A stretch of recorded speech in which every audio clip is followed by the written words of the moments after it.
and welcome to another episode of Project Sanity. Today is September 15th, 2016. We got a great show for you today. We're going to cover some of the stuff that we covered over this last week. We had some interesting live pop-up shoots go on, and we also did some special stuff for 9/11.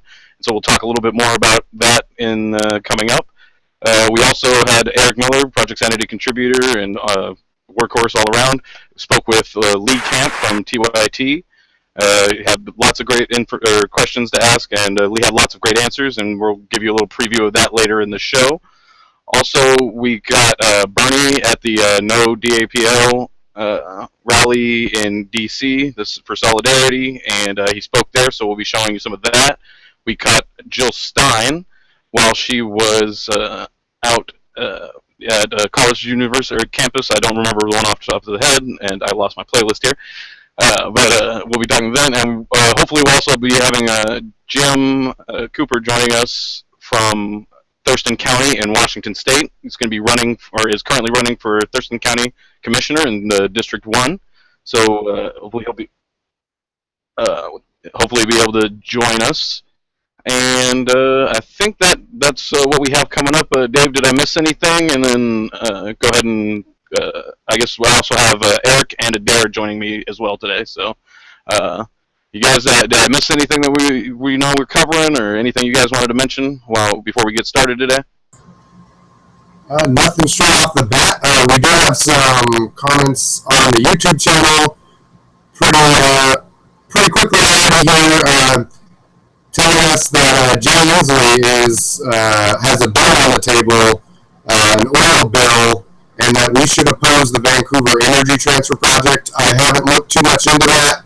Thank you for bringing that to our attention. Yeah, we totally oppose or at least I personally totally oppose the TPP, and I'm pretty sure we all do.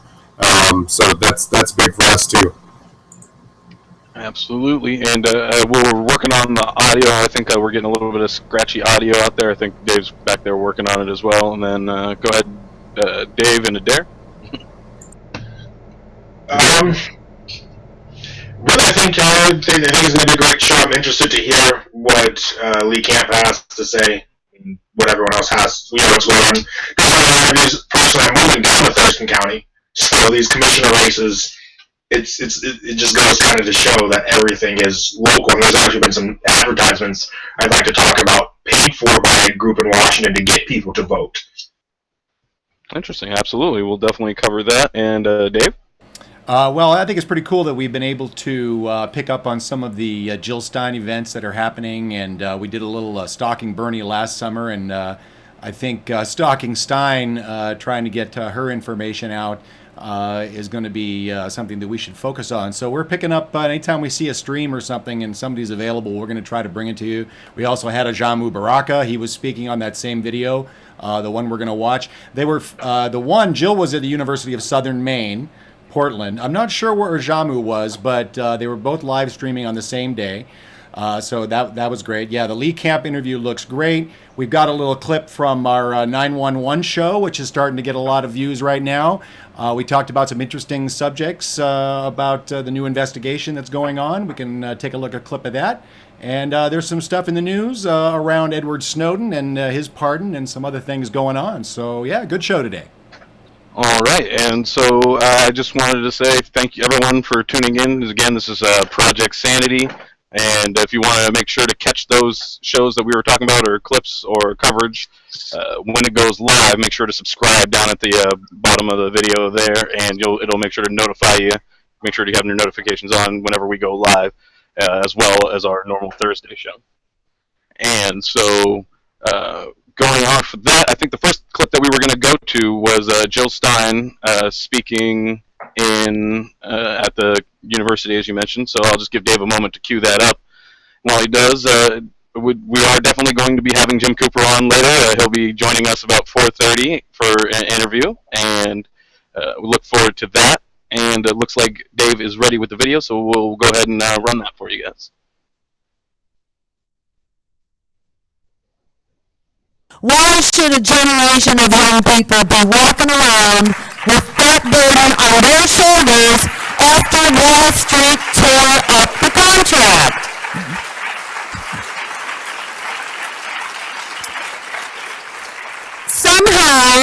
somehow the Democrats and the Republicans saw it in their hearts to come up with $16 trillion to bail out the crooks on Wall Street. Well, if they could come up with $16 trillion to bail out the crooks, it's time to come up with $1.5 trillion. It's a much smaller price tag to bail out the victims of Wall Street.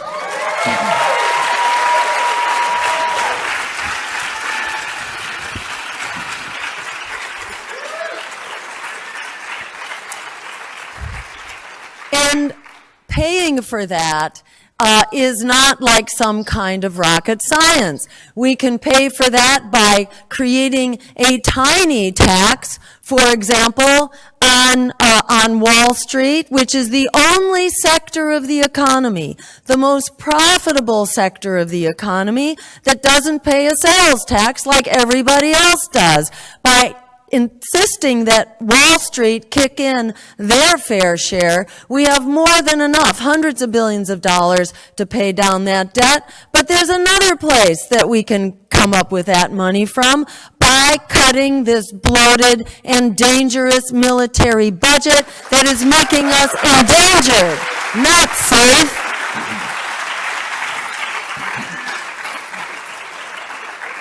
So just to be clear about it, as a parent, you don't throw your kid into the ocean and say, here, I hope you can swim.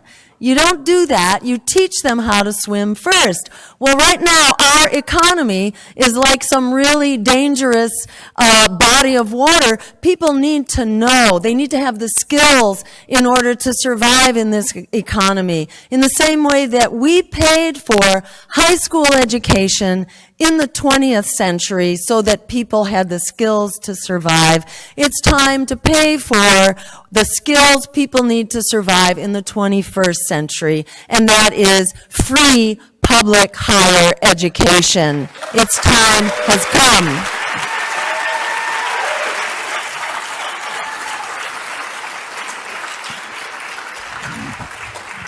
And by the way, I'm sure you've heard about the guilt trip that says, you know, you took out those loans, you've got to pay it back. Well, forget that guilt trip, because no society has ever survived by devouring its young. But we have a predatory economy that's doing exactly that. So we say it's time to put our younger generation front and center. The money is not an issue. We know for every dollar we put into higher education, we actually get back $7 in improved benefits and in actually improved revenue as well. So it more than pays for itself. Forget the guilt trip. This is the right thing to do, and it is the stimulus package of our dreams to actually bail out this generation of young people that's ready to go to work on your passion, on your dreams, on the things that you are already trained to do. Let's get you out of these low-wage, part-time, temporary, insecure jobs and get you into the small businesses, the nonprofits, and the worker cooperatives, creating the economy of the future.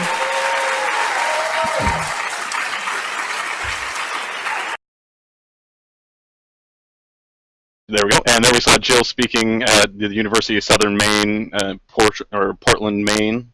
And I think she was speaking about some important aspects regarding our future generations and what we're going to do to prepare them for the challenges that they face in the future.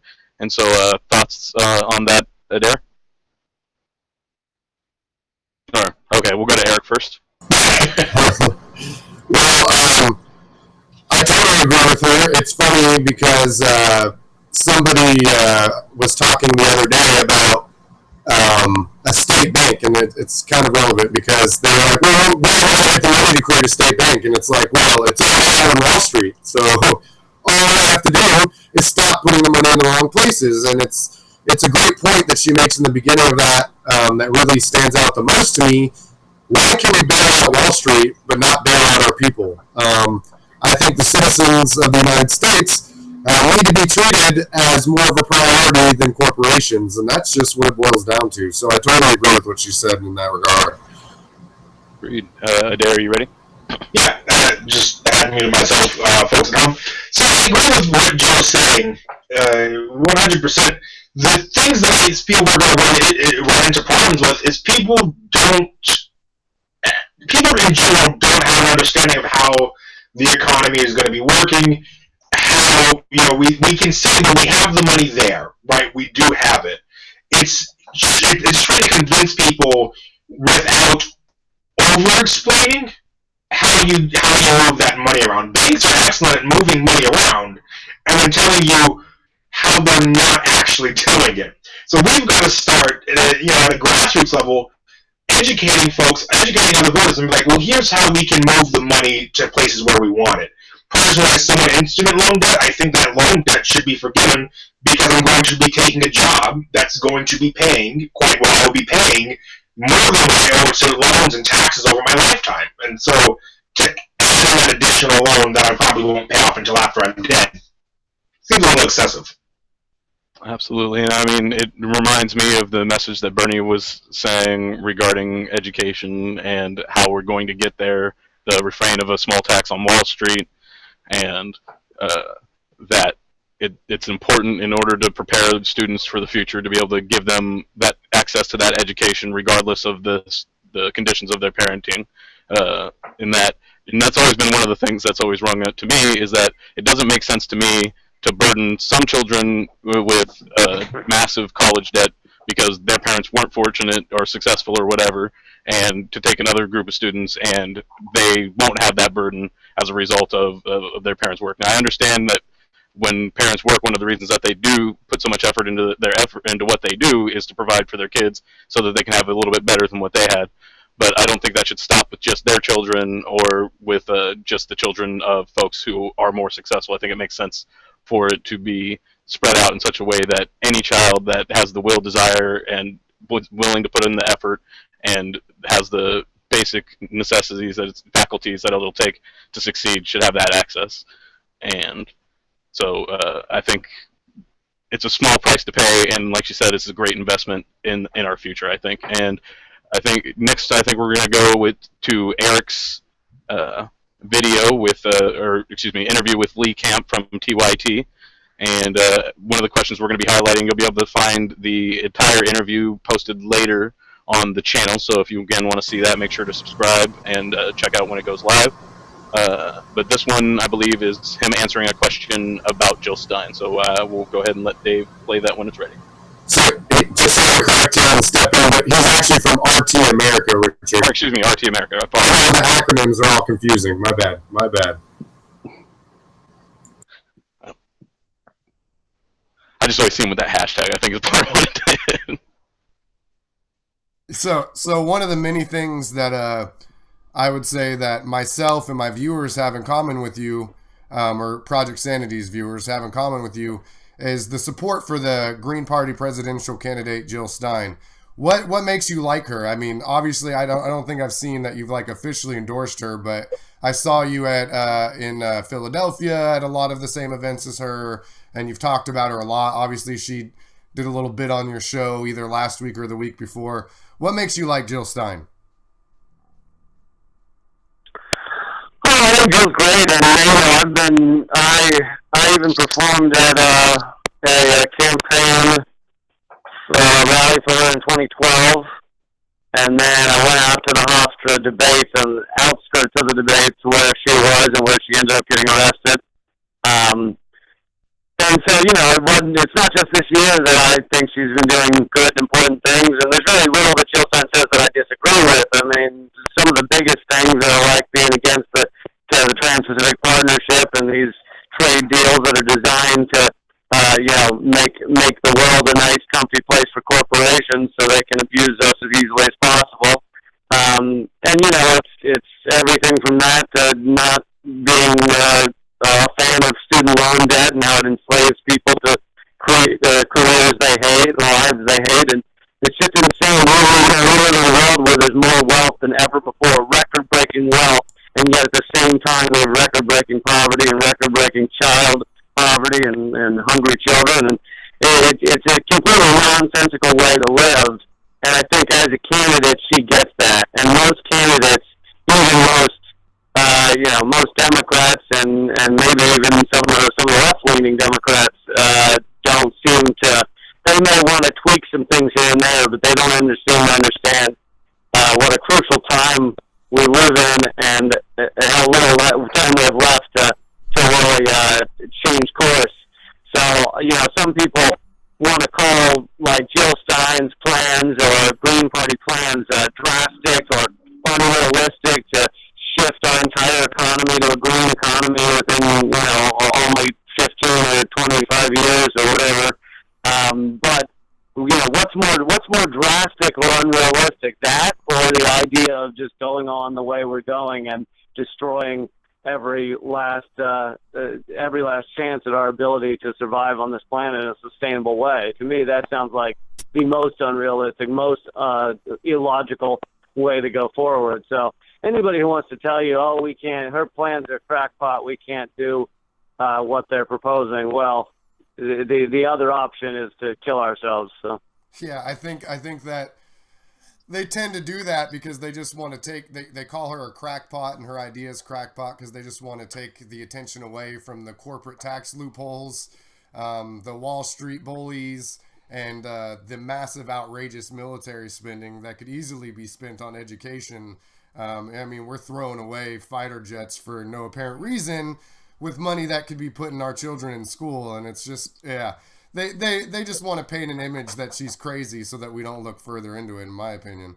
Yeah, and the dirty secret that I think a lot of the true elite, the wealthy of the wealthy, understand that they don't want to mention to us is that they get that this is unsustainable. They get that we can't live in this way. Most of them get that we can't live in this way forever. I mean, the 6 heirs of the Walmart fortune have the same amount of wealth as the bottom 40% of America. It's hundreds of millions of people, and they know that can't exist like that. It's impossible. Our economy is completely top heavy. Our economy is set up like Chris Christie riding on the shoulders of Natalie Portman. It just doesn't. It can't sustain, and they get that, but most of them are greedy enough and sociopathic enough to think, well, let's just exploit this as much as we can while the gravy train is still rolling. Grab all the money bags while the place burns down. And then we saw Eric with Lee Camp from Redacted Tonight. That's Lee Camp from Redacted Tonight. Just want to make sure I get that right this time. Sorry about that, guys. I've been a little discombobulated lately. But Eric, if you want to tell us a little bit more about your feelings on his response and some of the other teasers for the interview you might want to drop. Yeah, Lee was awesome, man. I was really excited to do it. I'm a big fan of his work. The only way I ever kind of disagreed with him was a few of the ways he slammed Bernie Sanders. But other than that, Lee did really good. I think he definitely was a down-to-earth guy. Didn't talk like he was some big star, which he's quickly becoming. And he even sent me a text afterwards and just said, keep fighting. And so I think that was pretty amazing. He definitely has his thoughts together, does his research. A lot of complaints about satirical news shows is the fact that a lot of these people don't necessarily know the politics side. They just know enough to make jokes about it. And he's definitely done his research. He's definitely about it. He's definitely out there fighting for what he believes in. So I thought it was amazing. And I think I hope to work with him in the future and maybe get to talk to him again. Excellent. I just want to remind everybody we're going to be having Jim Cooper joining us very shortly in just a few more minutes. But before that, I just want to thank you guys for tuning in, sticking through. I know we had some audio issues at the top of the show, but it sounds like they should be resolved. Just go ahead and let us know if we're having any more. Also, I guess I want to give Adair an opportunity. Your thoughts on what you've heard from Lee's interview so far? I'm intrigued. I think, like many of our other viewers, I'll probably be watching the whole interview as soon as it goes live.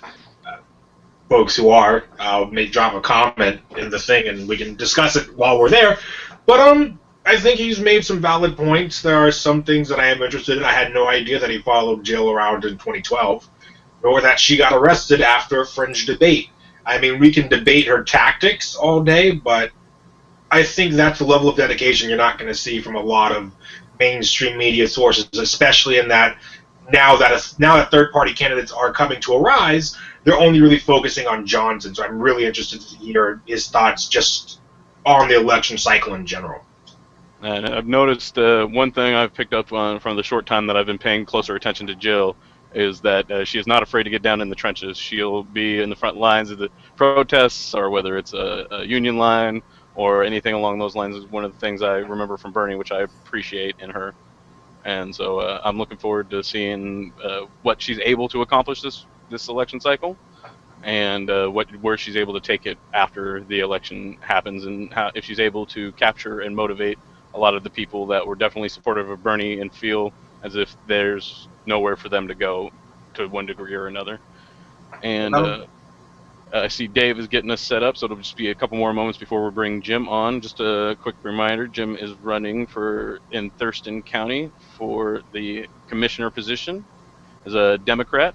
Last week we had someone else running for basically similar position, different actual position, but same title, but we'll have him on to kind of give us a bit of an idea for those of us who didn't see last week's show to what the position is and what he thinks he's going to accomplish with it. And so with that, I will go ahead and welcome Jim onto the show. So thank you for joining us. We really appreciate your time, and just welcome. Hi there, welcome. Thanks for having me.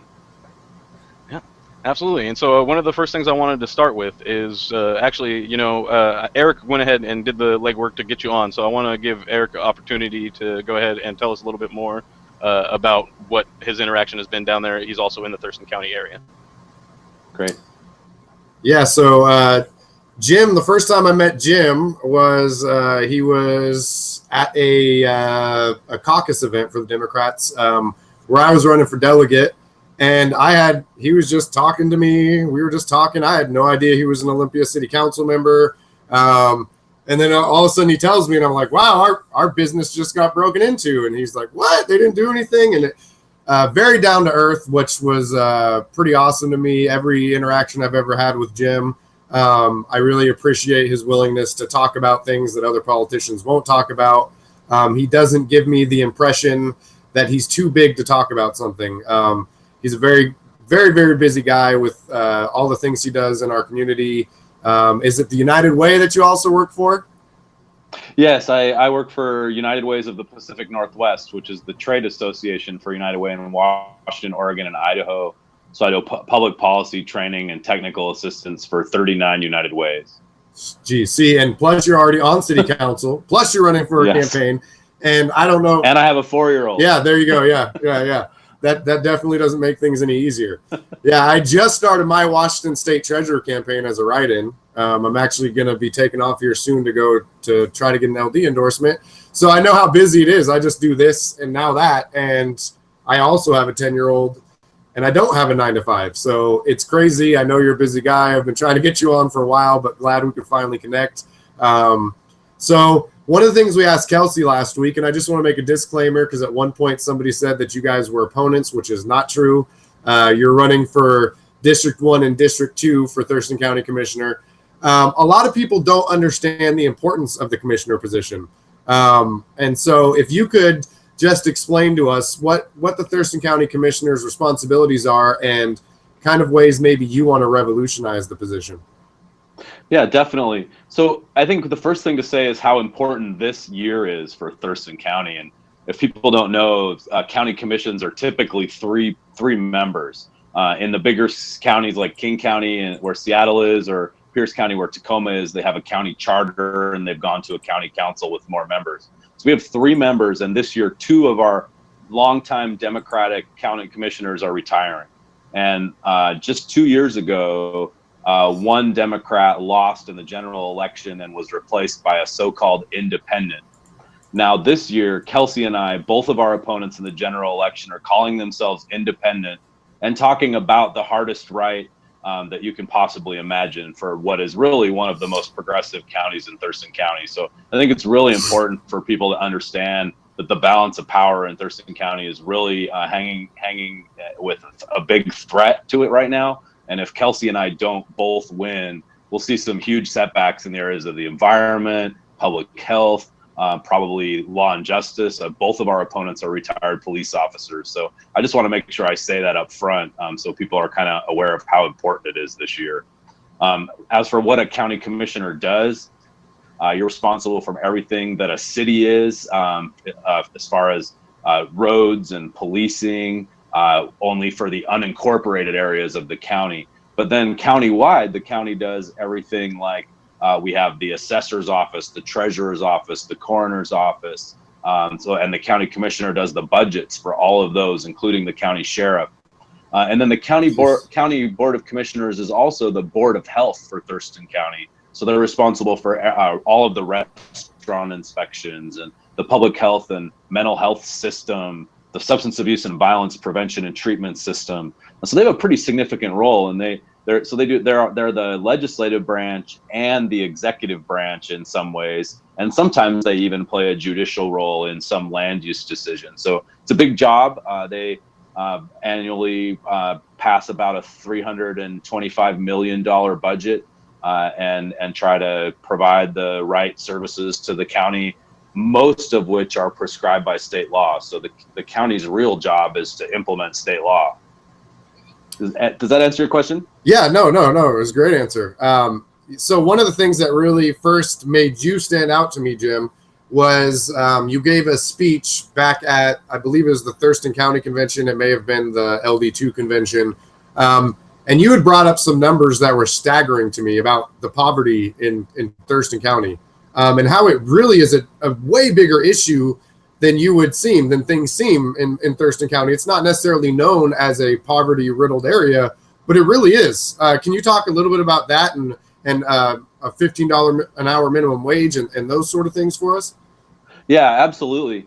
So in my work at United Way, we commissioned a study with Rutgers University back in New Jersey called ALICE, which is Asset Limited, Income Constrained, Employed. And we looked at every county, every city, and every census tract in Washington, Oregon, and Idaho to essentially analyze the working poor and compare the cost of living to the federal poverty line, which, if you don't know, the federal poverty line was established in 1974, the year I was born, based on groceries being the cost of 1/3 of an average household income.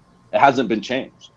And so when we looked at the cost of living, for instance, in Thurston County, you find that the federal poverty line is about 15%, like it is statewide. But when you look at the real costs for housing, transportation, childcare, healthcare, taxes, you find that the people who are struggling to get by countywide are actually about 30%. And when you drill into some of our South County communities, our more rural communities, you're seeing upwards of 50 or 60% of the folks being ALICE, which is a combination of the poverty line plus the people who are living right on the threshold of being able to get by. So 50% of our community in some places really not being able to, one broken down car or one broken appliance away from not being able to feed their kids or possibly even losing their home. And so for me, that's the kind of thing that motivates me to serve my community. I think that the opportunity gap, if you will, in the United States has gotten too large, and we really need to figure out a way to change the balance so that we can stabilize and grow the middle class. Frankly, that's the key to our country succeeding, I think, and especially our local community here in Thurston County. So a friend quoted this to me just recently: if the middle class is stable, the poor people can have mobility. And so we really have to have a solid middle class. And so in the city council, I've advocated for a $15 an hour minimum wage, but I've been really clear that that's not the only answer to anything. In fact, that's still not enough in almost any family in America. And so looking at doing economic development to make sure we're growing jobs, and then also making sure that we have the right social services and tax credits in place. I've been advocating to grow the earned income tax credit at the federal level. and working on trying to get it funded in Washington State so that working families can have more opportunities to succeed. And I could talk about this all day, so let me pause and just kind of let you run the interview. Well, yeah, no, that's fine, because actually, so a big thing we do on our show is we let viewers ask questions, and we try to ask the questions to the guests that we have on, and so it gives you an opportunity to win voters, Jim. So we have a question from Clay Johnson, who I know is a voter in Thurston County, and he said, what is the first step Jim is going to act on in order to make his plan come to fruition? How will he make it a reality? I think the first thing in Thurston County is to make sure that we're working on economic development, and then that we have some work in place to make sure that we're not losing companies, and make sure that we're attracting the right kinds of companies that have good living wage jobs. We also need to pay really close attention to the state in Thurston County. The number one employer in Thurston County is Washington State, and so when the state has a problem, it hits us really hard.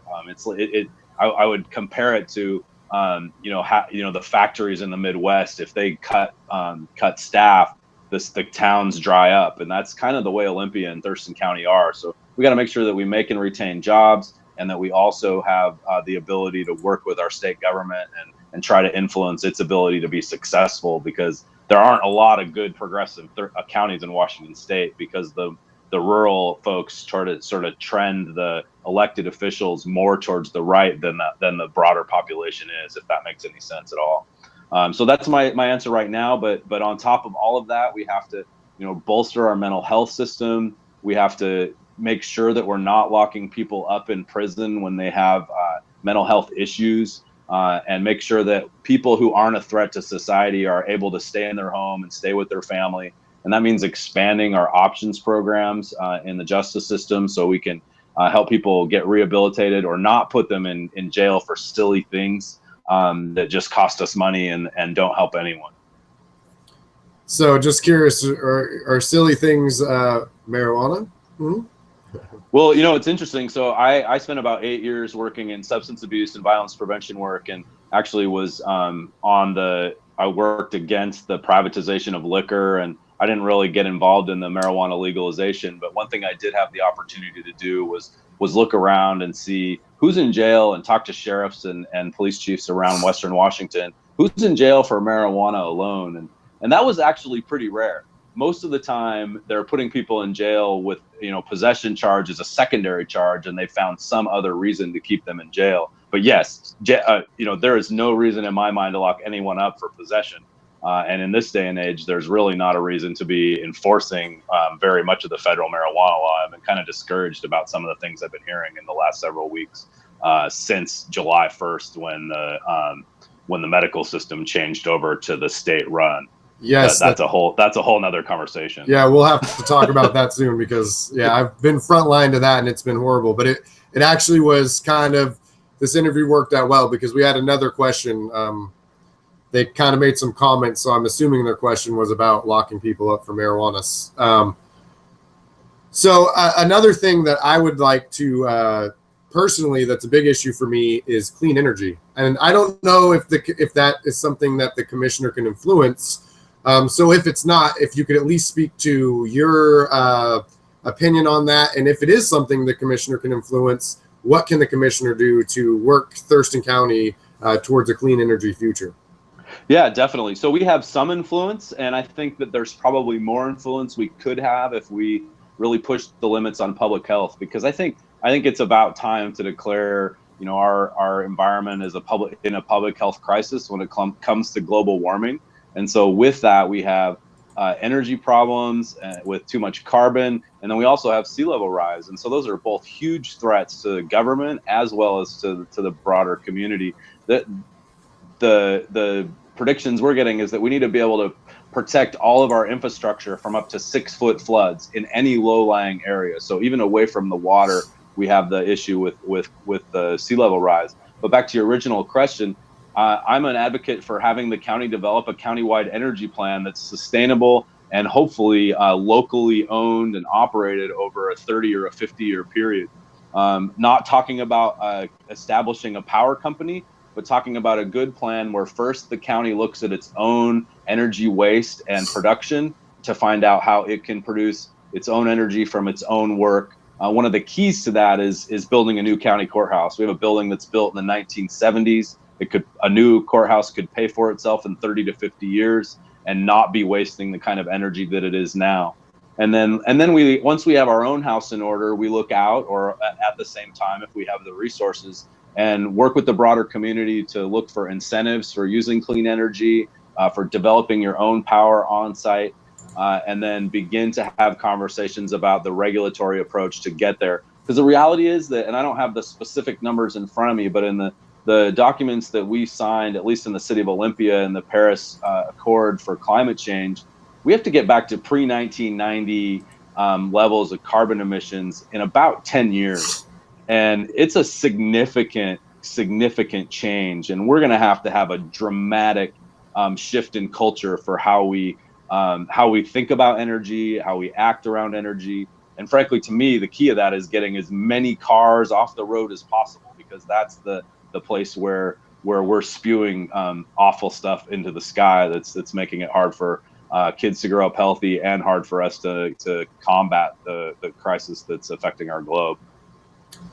So yeah, I think clean energy is very important. I think that from my perspective, a state bank would be another thing that could be awesome in terms of getting clean energy going. So Adair Schmidt, I'm going to pass it off to him. He's just so you know, he's moving down to Thurston County pretty soon here. I think before the election, right, Adair? Yes, I moved. And he was sorry, Adair. He was a national Bernie delegate, cool. And so he was definitely back there anxious to ask some questions. He's had conversations with Kelsey, but I don't think he's been able to have conversations with you yet. So we're going to hand it off to him real quick and let him ask you some questions. Hi there. I was actually a national delegate for Obama in 2008, so I know how your experience was probably a little different than that, but pretty good time and pretty powerful to be a part of, I'm sure. Oh yeah, it's definitely a life-altering event meeting, especially because I got to meet so many state-level reps, so a lot of the people in Olympia that I can go bug now when I have issues. Since I'll actually be living right off Division. So oh wow, right on. Okay, over on the I'll be west just side. down the street from Evergreen. I actually happen to be a greener. So those that's one of the biggest, one of the things I have to ask you about. So when I was a child, I lived in Thurston County for a little bit. I lived in Yelm when Yelm was a road and not much else. So I've seen the kind of population boom that's happened in Thurston County, and I also know that there's about 4,000, at any given time, there's about 4,000 students attending the Evergreen State College, myself being one of them. How do you make it a more friendly environment for college students? Because a lot of college students are falling well below the poverty line. It makes it much harder. It's hard to go to school as is and then find work when most of the jobs, especially in the area, are saying we need you 40 hours a week. Most of us are committing at least 16 hours a week to class. Some committing even up to 20 hours. So this makes it, it's a drain really on some of the public assistance programs out there, because college students are unable to stay afloat. And if college students, since most of us, I believe 75% of the student body at Evergreen is a state resident, such as myself, it perpetuates the cycle within the state of poverty where we attend college, we try to get the degree, we end up in a massive amount of debt, we're unable to work, and it suddenly falls apart and fizzles because there's a combination of jobs that are not friendly to college students. There's not a lot of affordable housing, especially for those who can only work 10 to 15 hours a week. The transit system is much better than it has been, but it also makes it harder for students who live somewhere like Centralia, who live way far south, who want to try to come up north to get to one of the best schools in Washington, which just happens to be in Thurston County. How are ways that we attack these issues? Because it doesn't just affect us as students, it affects families, low-income families. Many of us, we belong to one of those. So how would you make it a more inviting environment work-wise for students and people who are limited in their ability to work many hours a week? Yeah, definitely. So it's actually a great question. On Monday, I was at the White House meeting with administrative staff from the Department of Education and from Obama's staff to talk about College Promise, which is their plan for 2 years of free community college for every American. And one of the things that was said is right now we're at a point in our society where 70% of all jobs require something after high school. And we're going to be at 90% very soon. And so how can we change our structures and make it so we're not emphasizing that 4-year degree as much and have more opportunities for 2-year degrees and technical schools that can generate an income faster and in some ways even better than a 4-year degree, depending on your interest levels. But locally, there's a lot we can do to help try to think about whether there's a way to have a local college promise program. Like they have a privately funded college promise program in Michigan, in Kalamazoo, and several places around the country that would be good opportunities for Thurston County to look at. We have an income tax on the ballot in November in Olympia that will pay for 2 years of free community college. I'm not supporting that, not because I don't think there needs to be a change in the taxes or because I don't think there needs to be that program, but it's not very well written, and I don't think it's the right kind of policy the way it was written this time, but it's a good idea. So we can look at those kind of opportunities. And then lastly, I think we have to do everything we can to bring the students into the community. So I know that our mayor and other elected officials, including myself, have talked to the president of Evergreen about having a presence in downtown and maybe creating a satellite campus in downtown so that we can have the students be more close to the resources, because there's actually kids living way out there that come into downtown to use the food bank while they go to school, and that's not okay with me. So that's a couple of ideas, but the root of that is really a lot more of a state or a federal issue. Okay, and I can definitely understand that because it is a state college. One of the things that I do have a big question for you, and this is particularly poignant to me as a person of color moving to an area like Olympia. So, excuse me, I haven't had a chance to meet you and talk with you before, and some of our viewers won't know this as well. I was born in Seattle. I lived in the Central District in Seattle, a historically black neighborhood. I've grown up in Tacoma.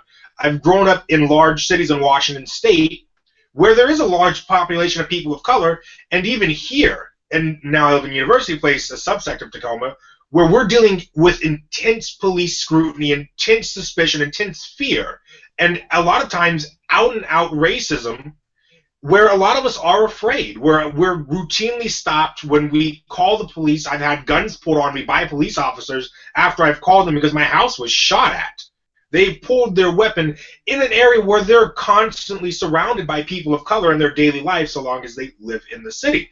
Now, going down to a county like Thurston County, which is more representative of Washington as a whole, where there's not a very large population of people of color, I'm quite frankly worried about what my interactions with police are going to be like, especially since in the last year we've had 2 young men who were unarmed already shot with police. A man came from Aberdeen, I believe it was, and stabbed somebody because he thought there was black people who were writing hateful messages towards police, which I'm sure some of us probably did, but I don't think that warrants us being stabbed. So as a county commissioner, and you're going to be someone working hand in hand with law enforcement, how do you make those interactions less dangerous for all parties involved? Yeah, boy, I just want to apologize for America that you have to deal with that as a person of color.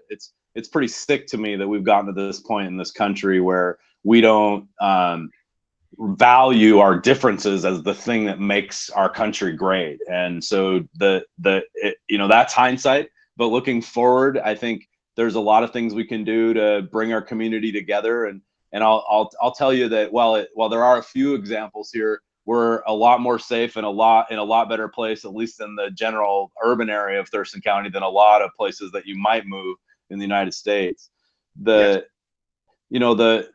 thing for me is, and we've been working on this actually a lot longer than there was an officer involved shooting in Olympia. But the thing for me about this is really about flipping the culture of police and how we interact with our police in our community, and getting to a point where our police are actually examining their racial biases and are trained in that way. I've heard people say that police are trained, for weeks and weeks on how to use their weapons and guns, but very little time on how they think and how they interact and how they make decisions based on their own internal bias. And I have a lot of training in communication, and all of this comes down to communication and ability to put yourself in the other person's shoes to some extent, to try and understand where they're coming from. And I think we're getting to a point now where while it might not feel this way to most people or look this way when you look at the TV, that most law enforcement are starting to get that and trying to figure out how to get their department through the culture shift to get there, because it takes one.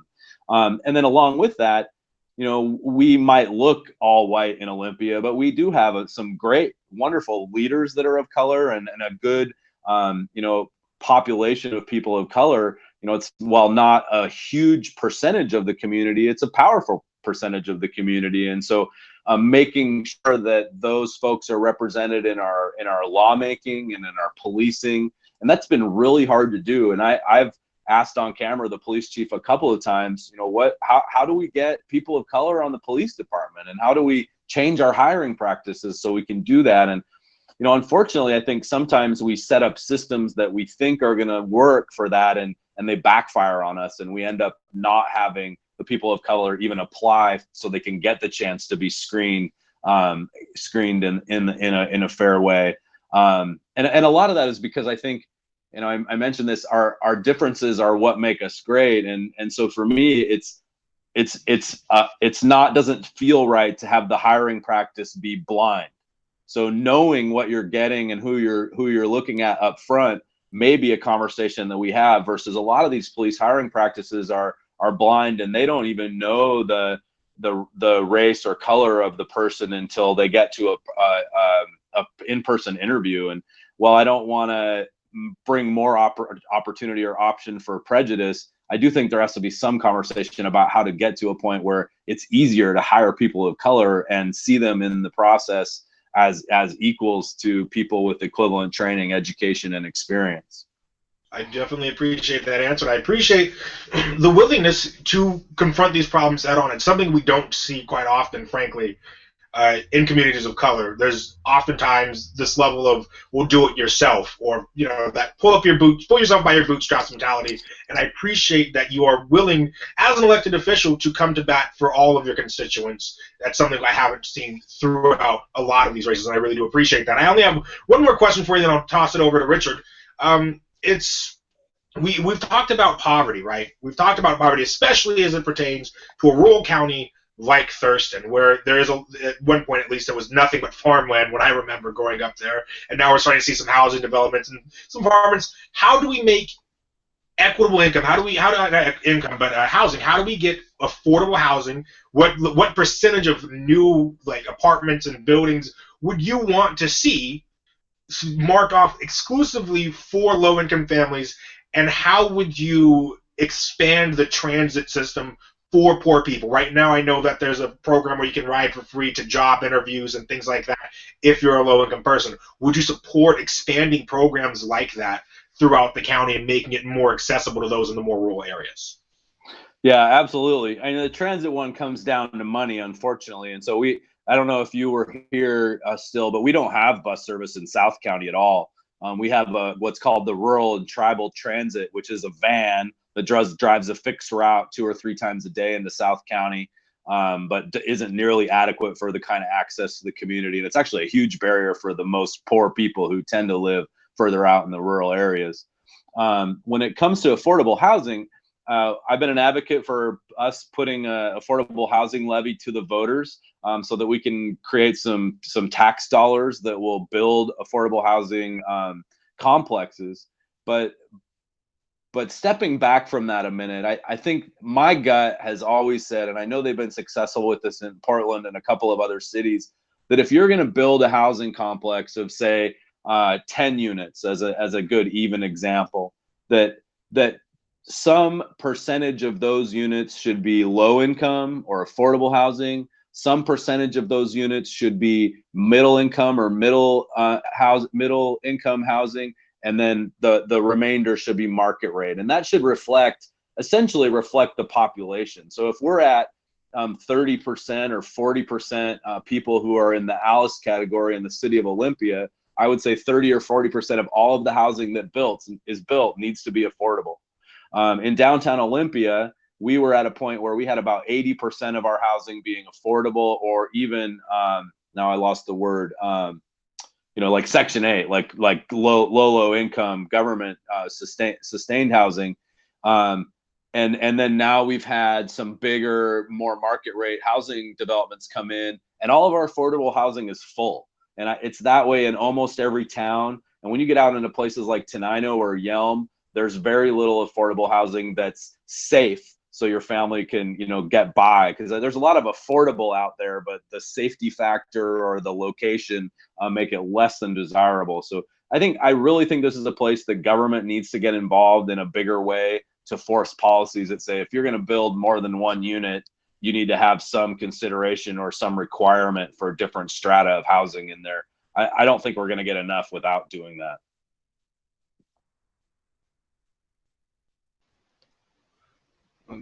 Yeah, thank you. And I'm going to toss it over to Richard.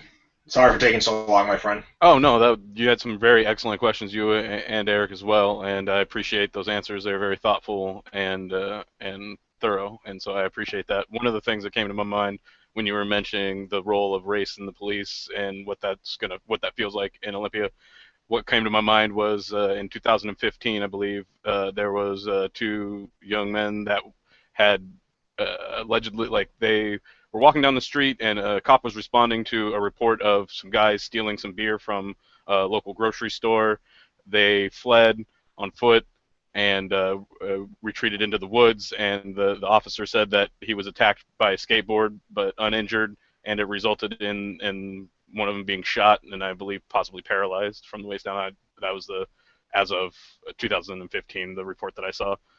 And so I think and you mentioned about trying to look at each other as equivalents and treating people with dignity and respect and so forth. And so I think one of the roles that or one of the key components of that is adequate training, is that if somebody's accused of stealing beer and they're running away and or coming back at you with a skateboard, I don't think the appropriate, whether legal or not, outcome should be somebody getting shot. It should be to me viewed as a failing of both the community in order for the crime to arise in the first place, and of the community and the police again for losing a citizen for what seems to be a relatively petty crime that escalated rapidly as a result of how it was pursued. So I wonder what role would the commissioner possibly have at helping to encourage that type of training, and what kind of approach, you mentioned your communication experience, what kind of approach so that the police don't feel attacked, but that we just feel like they're not being appropriately trained to handle and behave in the manner that we're expecting them as a community. Yeah. So right after that incident, and I won't get too much into the details of that case because I'm on the city council and it's sort of related to how we operate within our police department, but I'll speak about it a little more generally. But we did enhance our police training by $500,000 right away, and we're in the process of building a community policing package, which gives us the ability to keep that training fund going over the long term.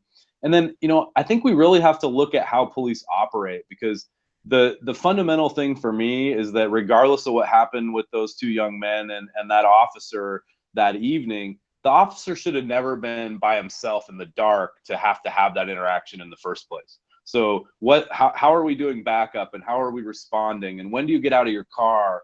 I've listened to the tapes of the 911 calls, and there were probably 4 or even 5 or 6 units within 2 or 3 minutes of him when he got out of his car. So how could that interaction have been changed if he had just waited a couple of minutes? And I think everyone knows that for the most part, when you get more than one person in a situation, you check each other's behavior and check each other's biases a little bit more. And frankly, though, a lot of it, you still gotta make sure that you're doing that inherent.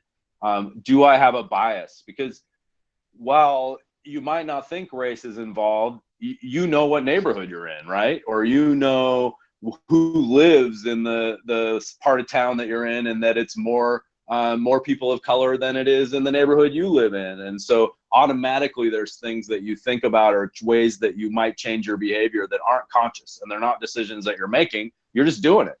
And then all that aside, I'll say we still need to make sure that people meet or have consequences if they break the law or they don't treat officers with respect, because I think in that situation situation, and not all. In fact, I know there's a lot of really strong cases where law enforcement have really messed up. But we have to realize that everyone has to have a certain level of demeanor and professionalism and accountability and respect on both sides for this to work. And that involves so long as people the consequence working for disrespect isn't penalty death sentence. Yeah, exactly. Yeah, you don't get the death penalty for disrespect, but you it can go a long way to make the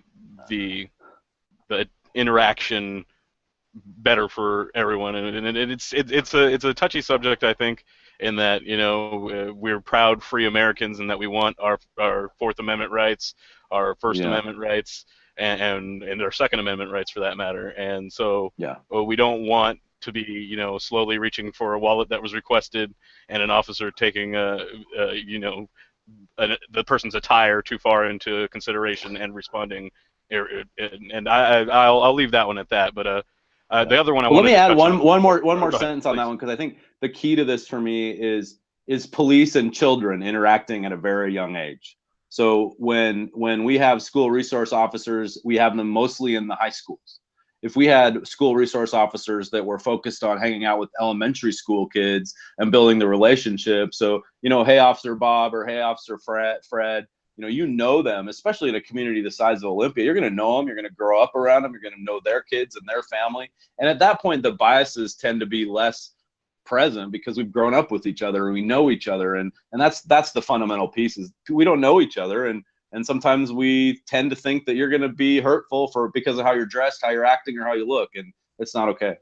Yeah, and I think that feeling of being threatened, whether it's the officer or it's the individual citizen, that is a key component in a lot of when these things go wrong. And so by engaging each other in the community outside of those types of interactions, it helps build a relationship where somebody doesn't see an officer and immediately think of a threat rather than the idea of a protector.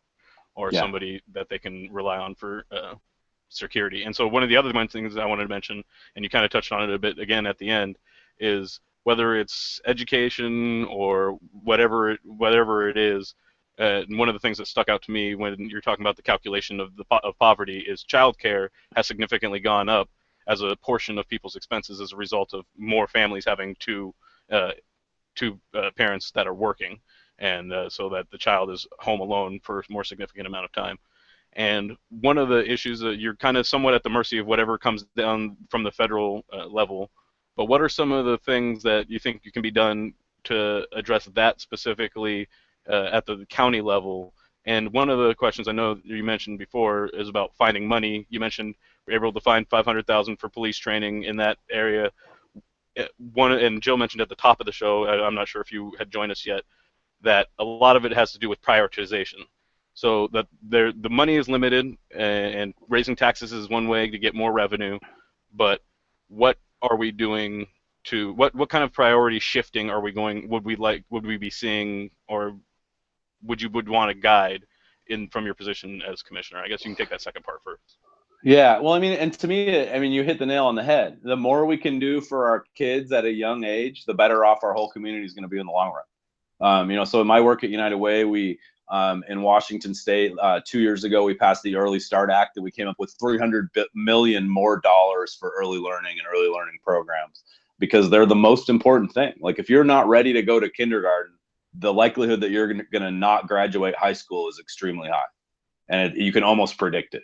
And so one of the best models I like so far, and it's not implemented yet, but the voters have passed in the city of Seattle just 2 years ago. They passed a property tax increase that creates a universal pre-K program that every single kid in the city can access. Right now, we don't have that. In fact, about 60% of our kids are in in-home care with a family member, and it's not any certified program. So nobody knows what they're learning or what they're doing.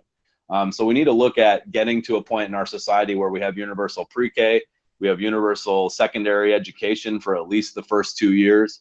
And I think that'll do a lot to move our society in the right way. And when you talk about prioritization, man, that's hard. I'm the chair of the finance committee for the city of Olympia, and trying to decide whether you fund firefighters or building inspectors. They both have a public safety role. right? So what's the first priority? And you kind of got to go with your gut in each situation. The biggest priority shift that I have in mind right now is to do everything we can to reduce our reliance on the justice system. It's consuming 75% of our county budget, and it's I don't want to say anything derogatory, but the way we do law and justice in the county is not nearly as progressive as it is in the city.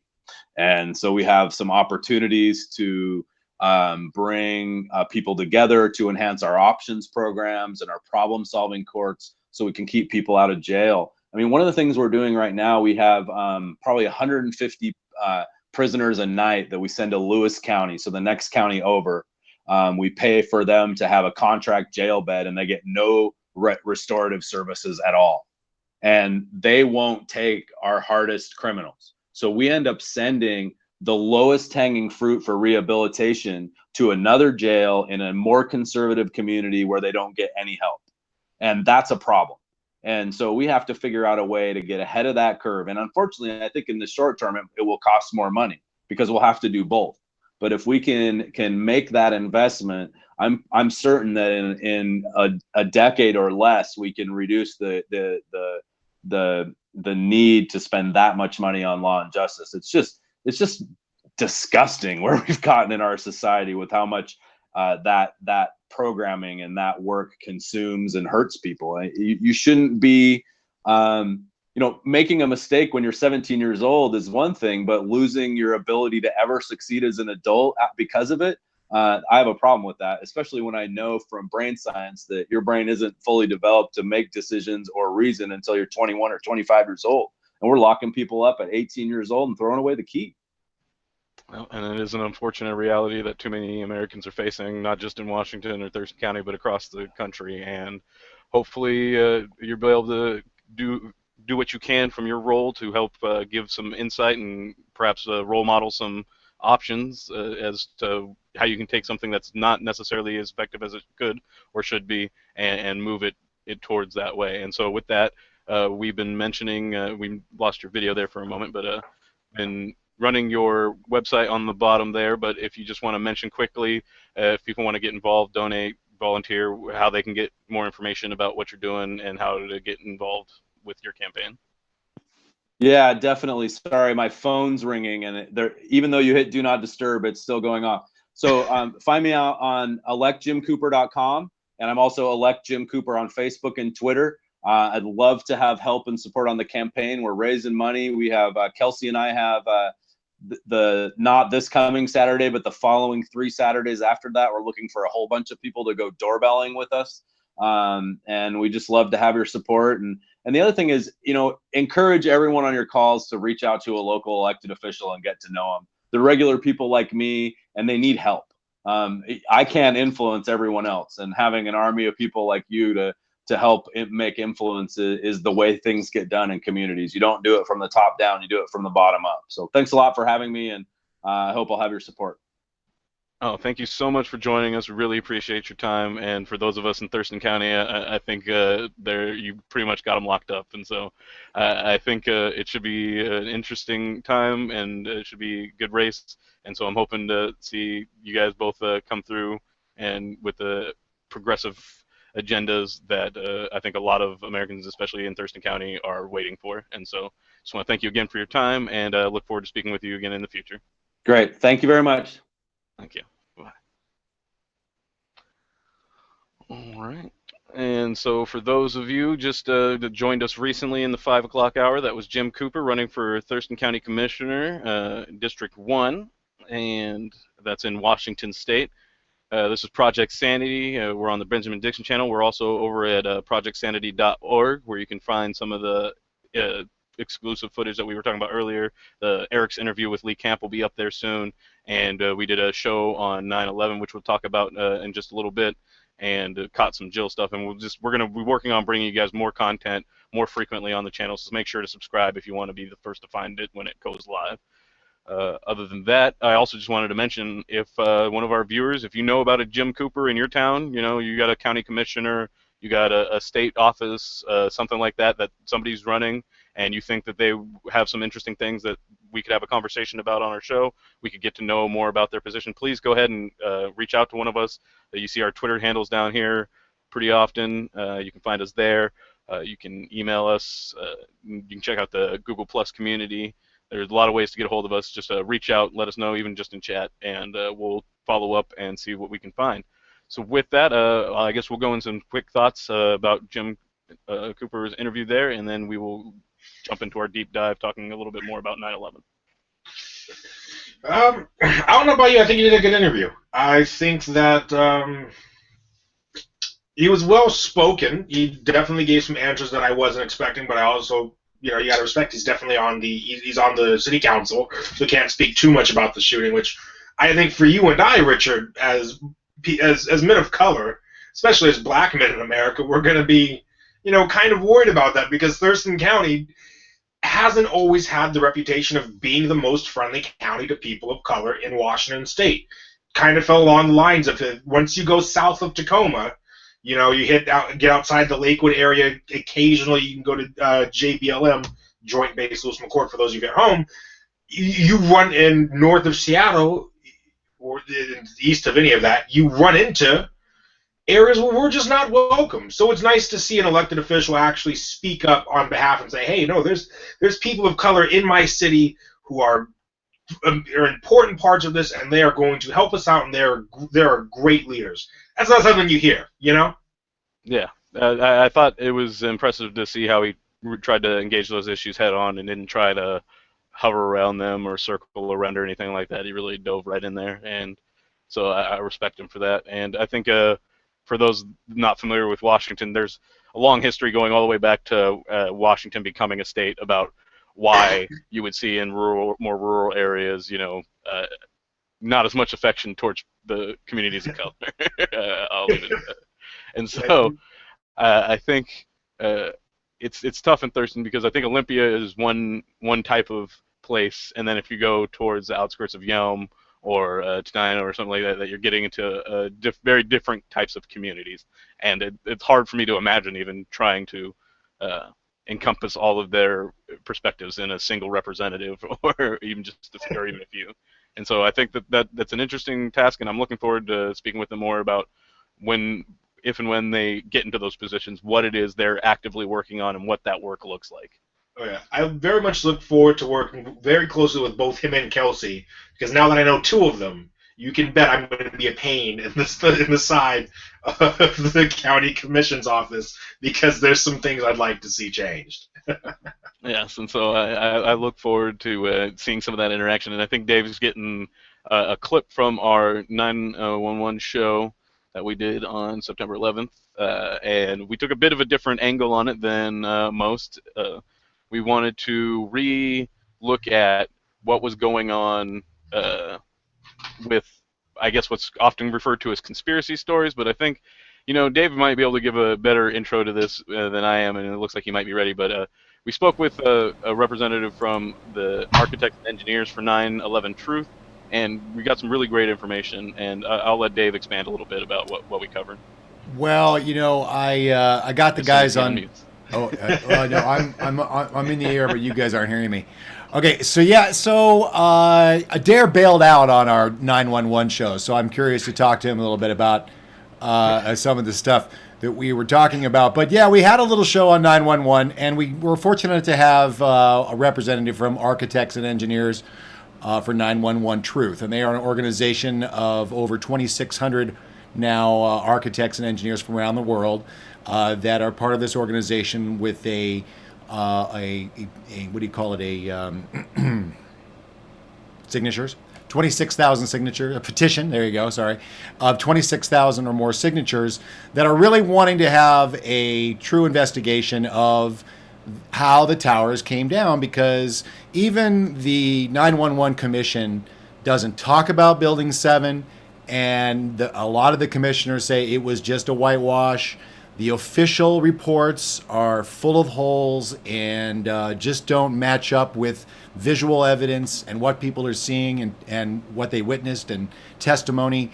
And there's just a lot of questions. And so we had a show on 9/11, and we had Ted Walter from 9/11 9/11 Architects and Engineers for Truth, and we were at a great conversation. They have a new project going on with the University of Alaska, where they are specifically looking at World Trade Center 7. And this is a little clip from our show, which you can find over at projectsanity.org if you want to watch the whole thing. But this is Ted talking about, I believe, I'm hoping this clip is what's coming up. If not, I'll find it. But this is Ted talking about the fires and how really what they have found is that the fires did not cause Building 7 to come down. So here's Ted Walter. This being performed by, a professor, like one at the University of Alaska Fairbanks. And so that's what we've done. And it's been quite an investment financially on the part of our organization. But we've chosen to sponsor this research by Dr. Halsey.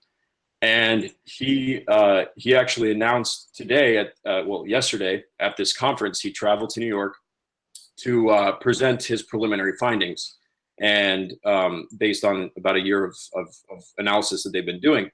And his conclusion, pretty simply but definitively, he can say at this point that fire could not have and did not bring down this building. So that's where we're at. There's a lot more work that has to be done to shore up that finding, and as well, his focus, his approach is to go, well, let's look at everything else that could possibly have somehow affected this building. Somehow the debris falling on the ground and falling on the building, weakening it in some way. But so this study should be done by next April.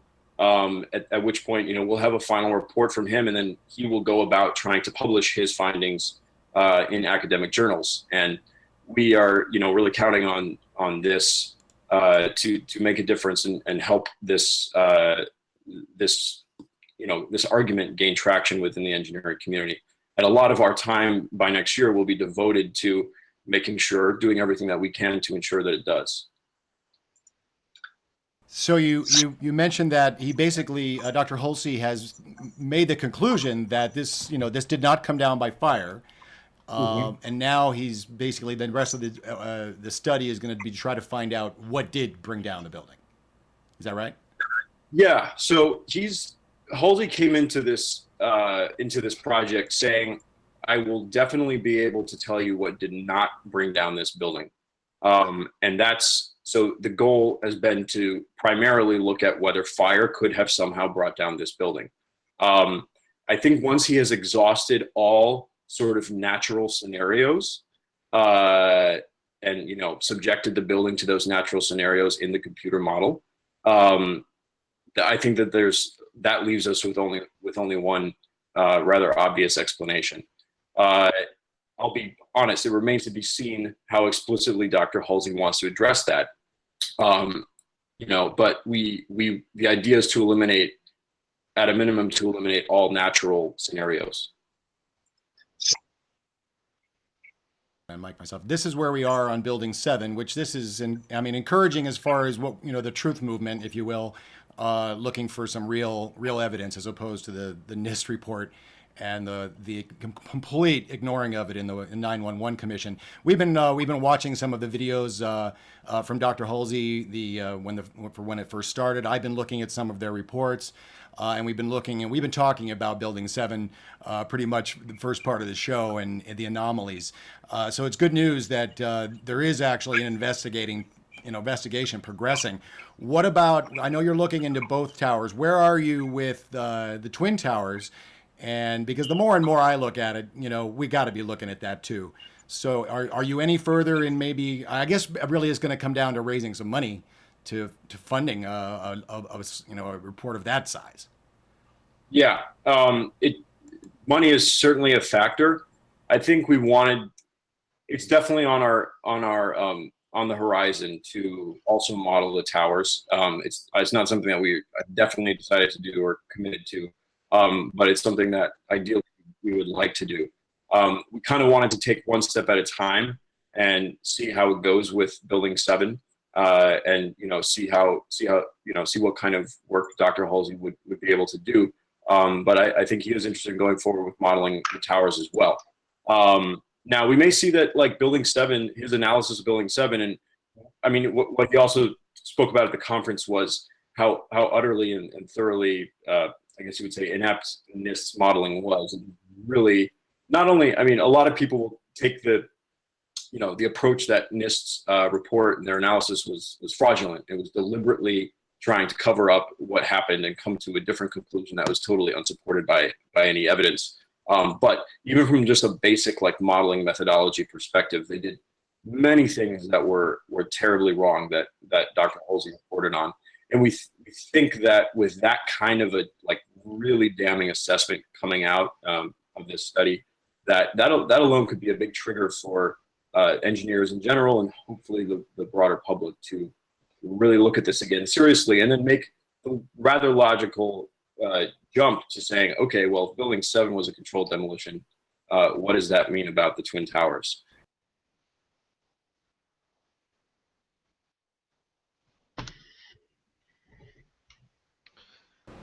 Indeed.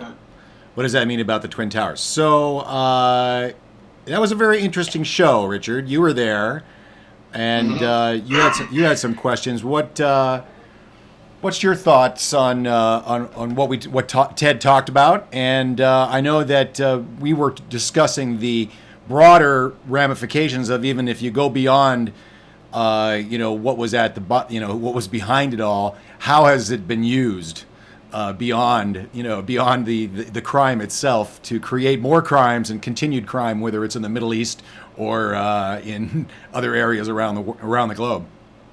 Yeah, absolutely. I think priority number one, or one of the number one things that came out of it, I think, is the erosion of our civil liberties and privacy, and a disorientation of the relationship between the authorities and our personal information.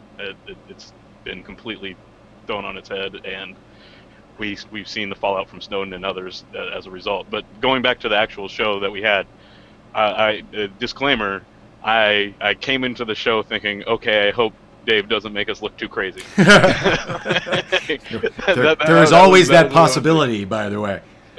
And so I when 9/11 initially happened, I was younger, just starting high. It was I took it kind of for face value. I got somewhat wrapped up in the patriotism that followed. A lot of my friends got further wrapped up than I did and joined the military.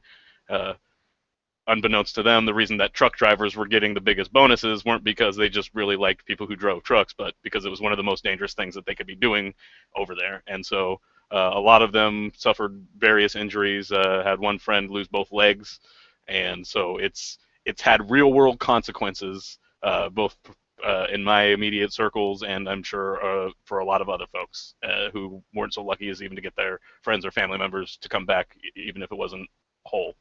And so, whether that be mentally or physically. And so, the cost of going to war as a result of 9/11 and the ensuing things go on, the consequences are immense, and we'll definitely talk more about those. But I came in skeptical to the show, thinking, they gave an explanation.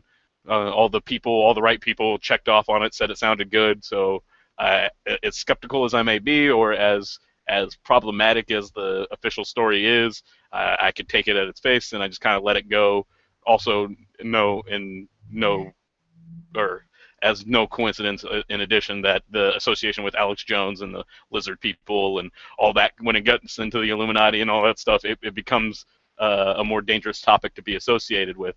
And after that show that Dave spearheaded, I realized that that's a problem, and that there are very legitimate questions to be asked, being asked by reasonable, legitimate people who are taken aback a bit by just how ridiculous, once you dig into the story, it is. Primarily around the fire causing the vertical freefall, essentially collapse of the World Trade Center 7 building, when that has never happened before or since. And if you look at some of the videos, the Architects for 9/11 Truth website, it's ae911truth.org.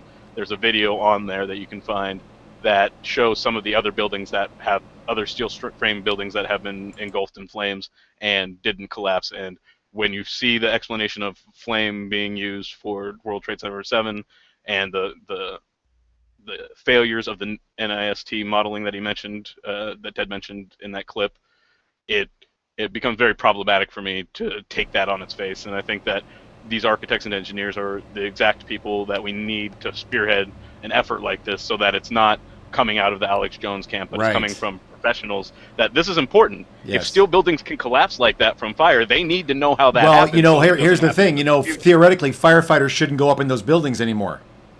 Yeah, there's a lot of structural, integral, engineering, and architectural questions that apparently a large portion of their community feels are not being answered. And from what I gathered with Ted, and it's in that interview later, for those who choose to watch it, talk about that there's a fear to get associated with the other group. It's more comfortable and more palatable for a lot of folks to accept what seems as from the mathematical and engineering standpoint, an insufficient explanation. It's easier for them to grab hold of that than to be looped in or linked in with the folks that who just think that maybe this government's not giving us the whole story, but we're then looped in with the same people that think, well, it was obviously lizard people, and the metal piece that fell off of Hillary was clearly her cyborg leg falling apart. So, well, we've talked about this. I know those are distinct or separate Adair's groups. laughing. Go ahead. Sorry. No, Adair's laughing, and I want to get him in here because I want to get the physicist perspective. And I gave you a link to watch. There's a great video, another great video, and we'll put all these links in this description too. But there's another great video that's called Blueprint for Truth, I think it is, and it really is. It's the guy Richard Gage, who created this Architects and Engineers for Truth organization. He really lays out a textbook lecture on why this isn't what they're telling us. And even, we talked about it in the interview. NIST says there was no real damage from falling debris in their official report, but there were fires caused by it. So, and so it's just, on its face, there's something wrong. 42% of America have completely blocked out the fact that Building 7 fell. I thought there was a third tower that fell. You guys didn't really remember. Adair didn't really realize that. We were talking about the same building, right, Adair? So jump on in here, Adair. Have you seen any actually of the collapse itself? And we were talking about fire and stuff. What's your take? So to preface this, guys, for those of you watching, apparently I'm much younger because I didn't realize that Richard was in high school for this. I was in the 4th grade. I was starting the 4th grade. I was 9 years old, and I remember watching the towers fall because my mother called me. So that is the most poignant image that I have, is as a 9-year-old waking up to go to school and seeing a plane literally fly in and hit the tower, and it just seeing people fall. And it's a very traumatic event for a lot of people. Now, that being said, I do find the government story plausible. And so for my folks at home, plausibility is the fact that it could be true. I don't have the blueprints. I don't have the different numbers that are used to grade to give the certain amount of structural integrity for whatever they're using. So let's take a quick hypothetical situation. One that would not be entirely unrealistic given the fact that America has seriously failing standards as it pertains to infrastructure, which we can point to Flint, for example, about seriously failing infrastructure. Let's say that whoever designed this was a total jackass.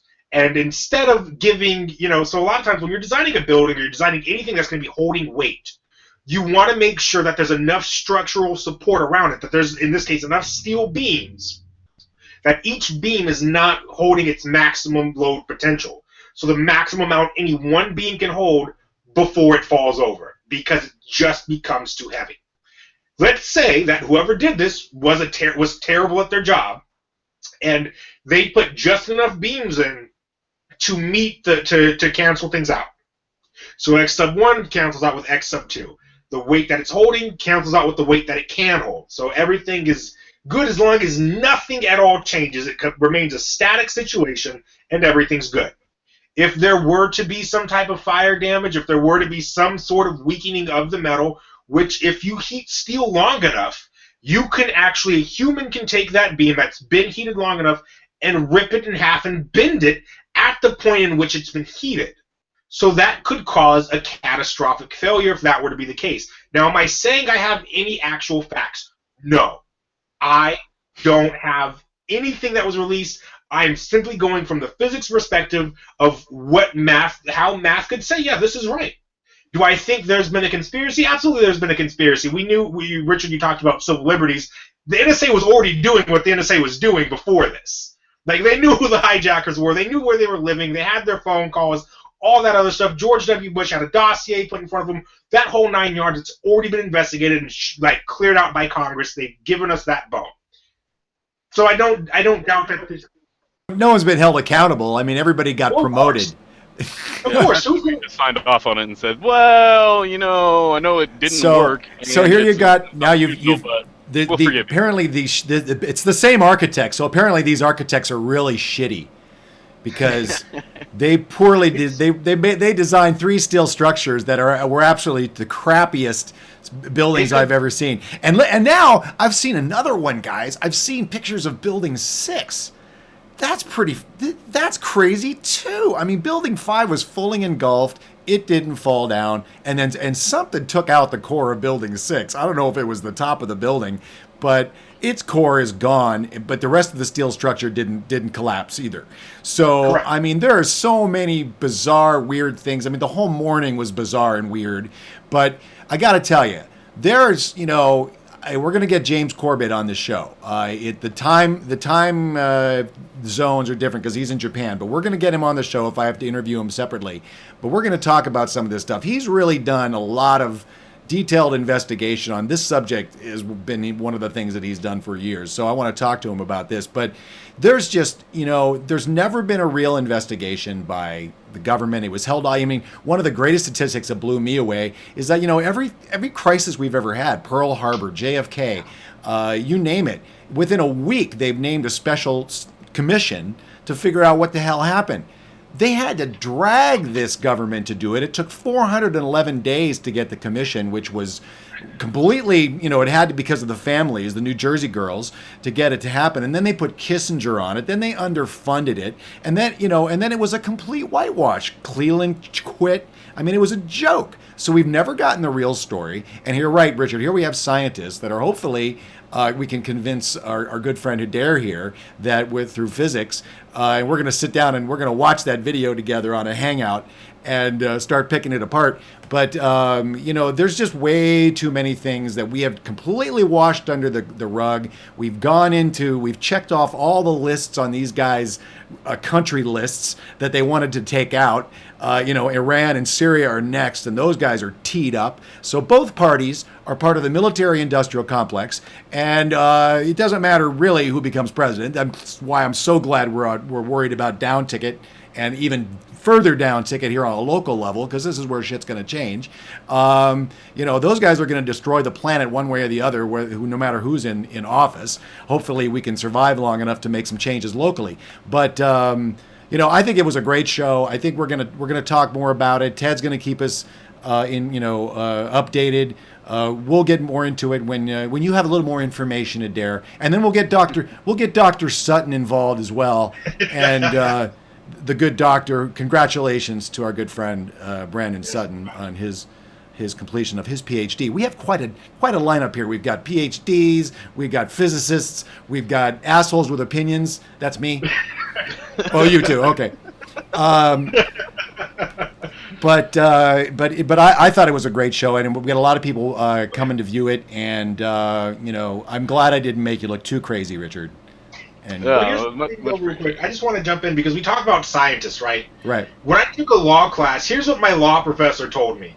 Somebody had asked, well, if I go to trial and the other side brings in an expert, how do you do that? He said, you hire your own expert.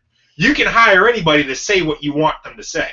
And that's one of the things that when I hear about anything, I try to take it with a grain of salt, because you can pay anybody to say anything. If a group has an agenda, there's a saying, numbers don't lie. Numbers lie all the damn time. I can make any fact or figure sound one way, and because if I have an agenda, and this works for both sides. I think I took a class in college that was lying with statistics.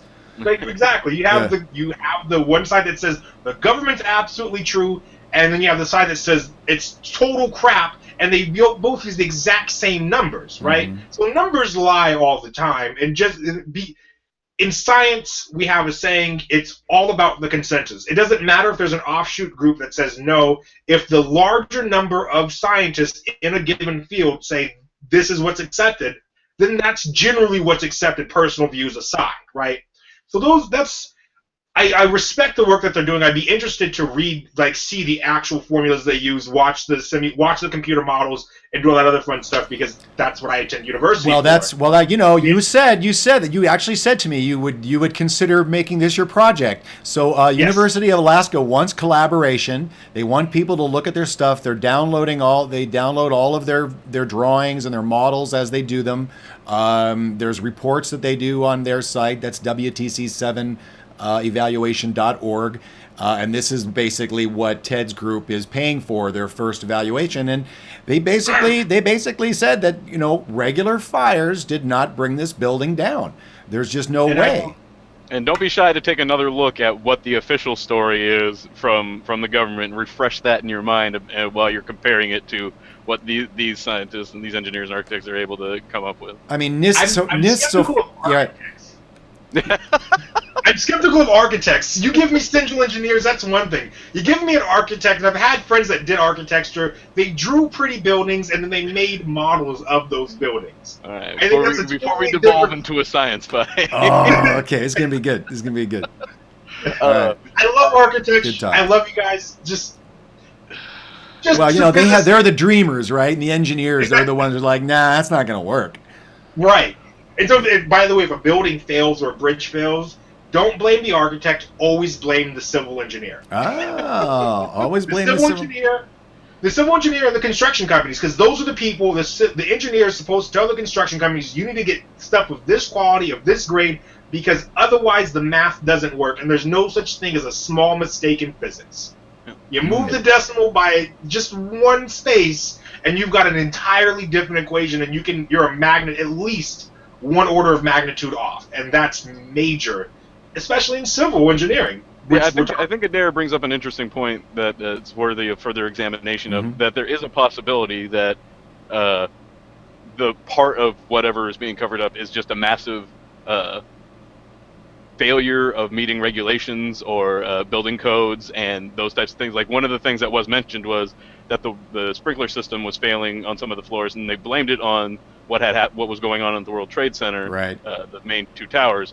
But I don't know how in depth that was actually investigated or evaluated, of whether perhaps sprinkler systems just weren't functioning, and a variety of other things. Although, again, when you look at those other videos of buildings burning, comparable buildings burning, and you look at the free fall, and you look at it, when you look at the idea that, while this may be possible, that it's never ever happened in any other point in time, but there's been plenty of fires and similar fires and even bigger fires. That's one of the things that I think just makes it very legitimate to ask questions without being labeled a Looney Tune or anything like that. And we're not even talking about Adair. We're not even talking about the molten steel. You want to start talking about molten steel weeks later underneath the buildings? How does that happen? I do want to try and I want to mention first, Ben's going to be coming on in just about a little under 20 minutes. And so I just wanted to mention that we'll be going to him shortly, and where he'll be gone shortly after us when we go off air. I did want to talk at least a little bit about what this has meant foreign policy-wise, civil liberty-wise, for us moving forward since 9/11. Regardless of what transpired on that particular day and the questions that we may have around it, what have we seen since that? I mean, and I mentioned some of the ones that I think are big, Snowden and the civil liberties, and so. But what are some of the things that one of the things you mentioned, Dave, and I'll let you kind of give it briefly, is that they mentioned a list of the axis of evil, and at that point we had only invaded Afghanistan and were looking at Iraq. Who else was on that list, and what's happened since then? Well, of course, the axis was the very famous line that George Bush said in his, I think it was a State of the Union speech. I don't know what year it was. I think probably 2002. He called the axis of evil Iran, Iraq, and North Korea, who just tested another underground nuclear test as well. and lobbing missiles everywhere. So he's having a tantrum. But yeah, that was the original axis of evil. But one of the issues that came up right after 9/11 and was testified to by in numerous media sources was with General Wesley Clark talking about the list of 7 countries that basically was on the chopping block after 9/11.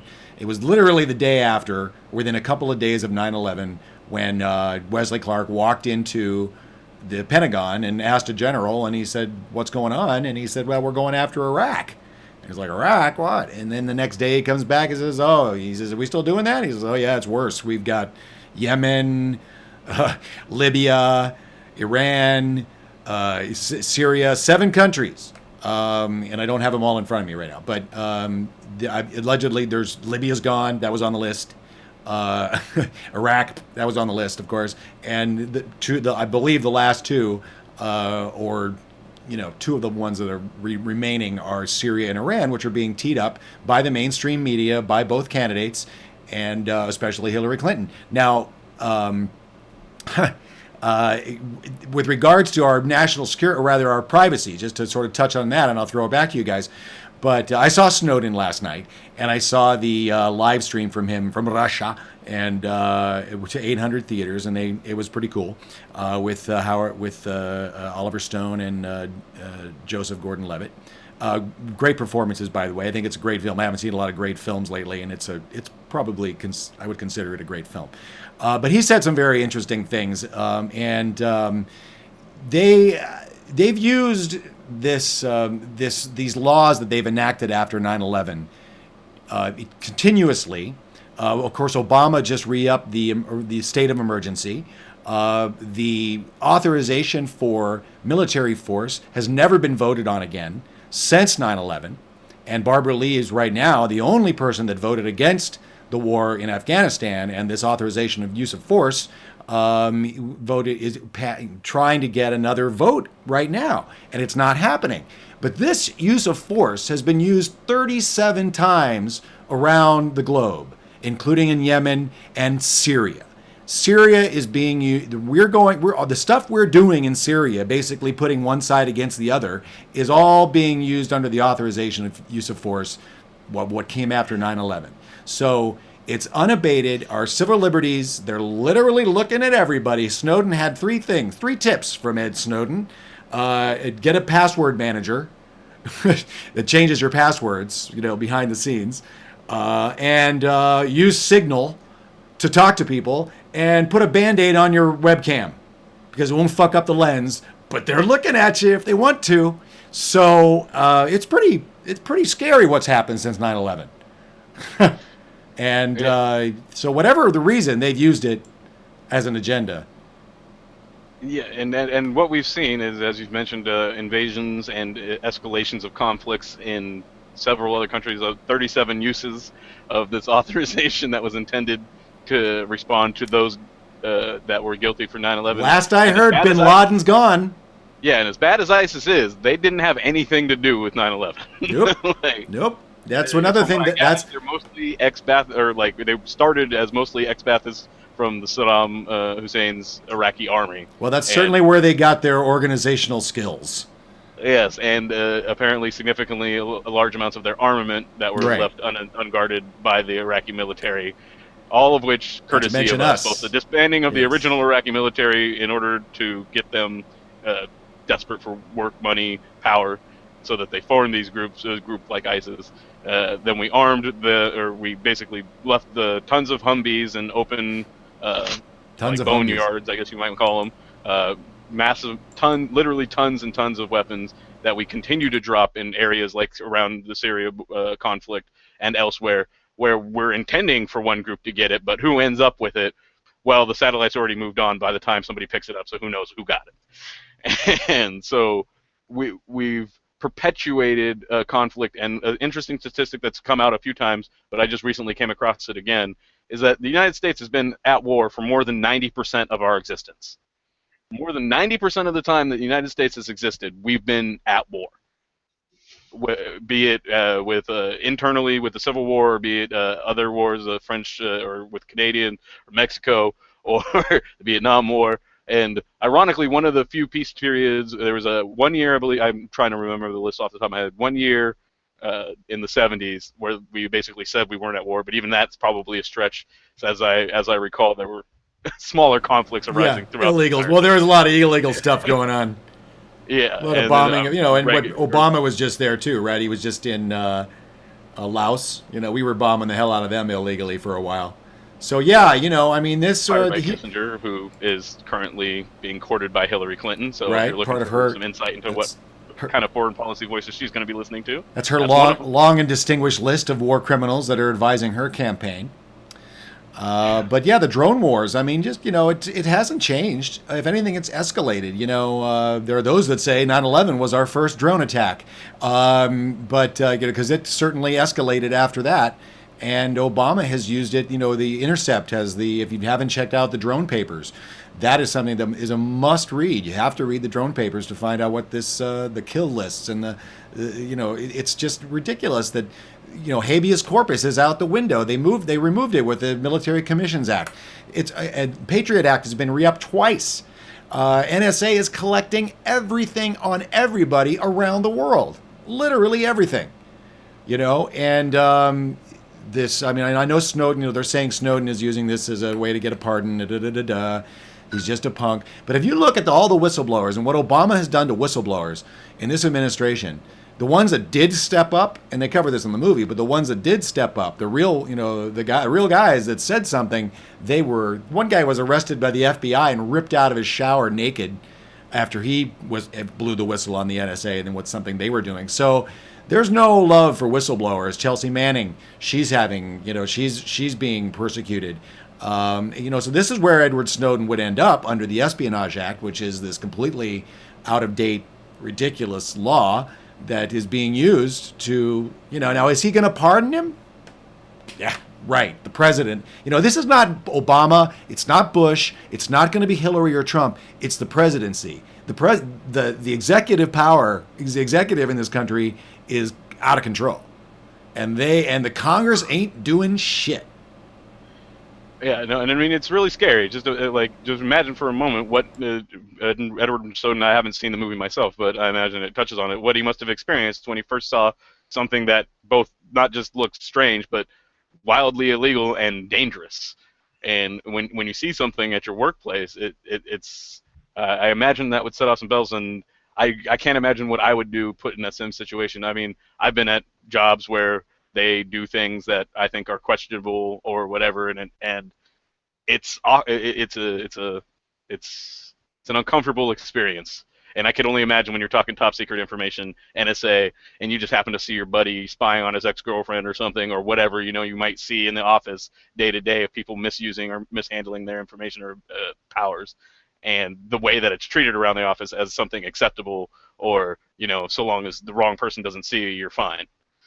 And there's a groupthink mentality that comes into play, and you feel like you're part of something bigger. There's a lot of psychological ins and outs to why people do what they do or don't report on things that are obviously wrong for some greater good. I mean, the Nazis thought they were doing the right thing. I mean, it basically is at every level you can justify, with numbers, statistics. You can justify just about anything or give a reason for something. But Adair, go ahead. This is nothing new, and that's the thing that people aren't understanding. We've done this forever. It's just becoming more and more advanced as technology gets more and more advanced. But I've pulled up a list here real quick, Richard, of wars the United States have been in. This is going in descending order from longest to shortest. Vietnam War, 19.4 years. War in Afghanistan, 15 years. Moro Rebellion, 14 years. Northwest Indian War, 10 years. Iraq War, 8.8 years. The American Revolutionary War, 8.4 years. Second Seminole War, 6.7 years. American Civil War, 4 years. World War II, 3.7 years. Korean War, 3.1. War of 1812, 2.5. War on ISIS, 2.3. It's still continuing, as is the war in Afghanistan, by the way, also continuing. Mexican-American War, 1.8 years. World War I, 1.6. Great Sioux War of 1876, 1.2. Spanish-American War, 0.6. Persian Gulf War, half a year. Kosovo War, 3.3 years. Not listed in this includes the the Philippine-American War. It was not listed, and that is what we have right there. So those are wars that America's been in listed by how long they've been going on. But the thing about this is, folks, it's your civil liberties have been infringed upon. Now they just tried to make it a little more legal. Like that's what the Patriot Act did. Do I agree with it? No. But what they did is they put it on the table and they said, "This is the illegal stuff we're going to do. Are you going to approve it?" And we basically signed off and said, "Okay." Yeah. Well, yeah, but they were going to continue to do the illegal stuff. It was in the drawer. Yeah, it's just presumably if they got caught, they had it in the drawer. They took it out of the drawer and they brought it. And they're like, "Oh, look, we can use this now. Come on." I mean, I have an issue with it. Around the same time, though, they did actually say that they had been recording, or they had been trying to track and record every electronic transmission of information since like 1980. Right. Yeah, and it's not that hard if you have a large enough computer system and smart enough people. Well, here's the thing. Now that Banford, I don't know if you've ever read James Banford, but he has a long list of books that he basically busted the NSA initially with the puzzle. I think it's the Puzzle Palace. But basically, he's the one that outed the NSA as no such agency. And but his latest concerns are, and Assange, I think, and Snowden talk about this a little bit at some point, but basically that the quantum computing that they're developing right now. And they're not only getting, I mean, they're getting everything now, but they're literally going to be able to get everything once they master quantum computing, and that ain't far off. It's really a matter of sorting and finding the information that they're looking for at this point. The collection is because of how the nature of the networks go. Simply adding a recording feature, it just takes those huge databases that we've heard about them constructing over the last few years of massive, like, zettabytes of information that they're keeping. Well, that's, they sort of describe in the movie how they get into this rabbit hole where they're looking for a guy over here that's got banking interest in this, terrorist organization, and then he's talking to this guy over here, and then he's talking to his cousin in LA or wherever, and then next thing you know, like everything in the internet, you're 15 levels down and you're watching somebody take a shower on their webcam.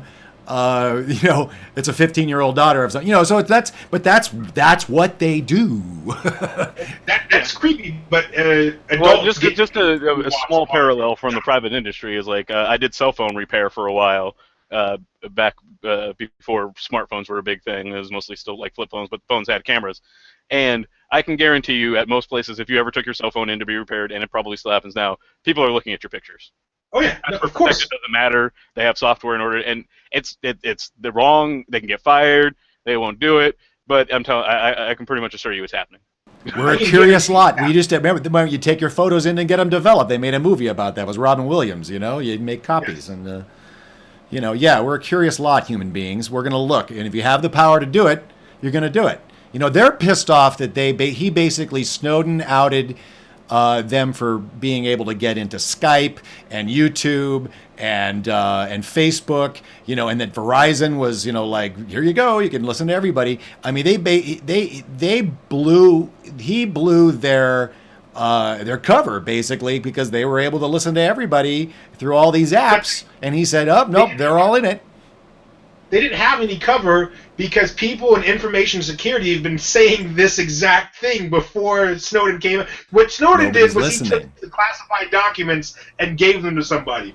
But if we'd listened to people in information security, we'd have been known, oh, hey, this stuff is happening, that there's vulnerabilities in Skype. Same reason cops don't turn other cops in. They lose their job, you become part of the system, and you can't get out of it. The president's the same thing. He's in this security state system. You start working for the CIA, NSA, all of a sudden everything starts to look okay, and you start to fudge.